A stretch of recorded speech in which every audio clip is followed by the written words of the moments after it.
मुख़्तसर पर्चे जो उनाद आहे पर्चो विद्यार्थी ऐं अॼु जे सिंध जी क़ौमी क़यादत।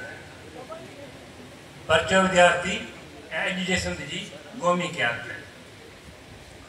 1919 में अंग्रेज़ अमलदार ॼण दायर जॾहिं सिंध जे ॼण दायर जॾहिं हिंदुस्तान जे अवाम जे रत सां होली खेॾे जलियानावाला बाग जे धरती रत में विञाई हुई त अंग्रेज़ सरकार ख़िलाफ़ अवामी नफ़रत जो ज़हर फैलिजनि फितरी ऐं अणकार अमल हो।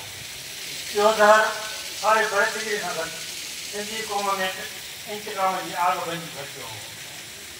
गोरे साम्राज्य पारां बड़े सॻे जे चपे चपे ते अहिड़ी कार्रवाई कोर्स ऐं किताबे करे उन गोरे साम्राज्य खां नफ़रत ऐं इंतकाम जी आग जो आतश अचाइण जॾहिं फितरत पारां हिकु माण्हू में मुंतक़िल करे उन जे साॻिए ई साल 1919 जे जून में जनमु ॾिनो।